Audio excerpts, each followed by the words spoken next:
आजी आज जेवायला काय करणार आहेस?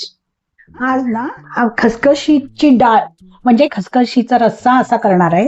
ही रेसिपी आहे ना आपल्या आजी सासूपासून आलेली आहे. ही खूप सगळ्यांना घरात आवडती, छोटी आणि लवकर होणारी ही रेसिपी आहे. तर मी आज तुला दाखवते बघ कशी करते ते. खसखस, खोबरं, मिरची, कोथिंबीर आणि दालचिनी याचं पेस्ट करून घ्यायचं. त्यानंतर भांड्यात 2 पळी तेल घालायचं. मग कांदा घालून घ्यायचा. त्यानंतर आलं लसणाची पेस्ट घालून घ्यायची. त्यानंतर हळद घालायचं. मग त्यानंतर त्यात केलेलं पेस्ट ॲड करायचं. मग त्याला चांगल्यापैकी घालून घ्यायचं आणि त्यात शिजवलेली डाळ घालायची.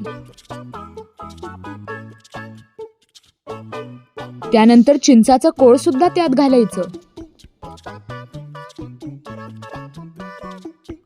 त्यानंतर त्यात पाणी घालायचं आणि हवं तेवढं रसरशीत करून घ्यायचं.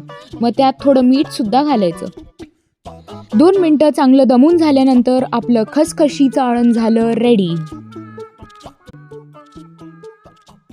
आजी हे काय आहे? अगं हे खसखशीचं अळण आहे. पणजीपासून आपल्या घरात करतो हे.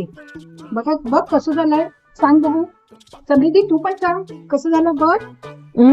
खूप मस्त झालंय. अगं फार हेल्दीच आहे. आजोबांना खूप ही रेसिपी आवडते. खूप छान झालं आजी.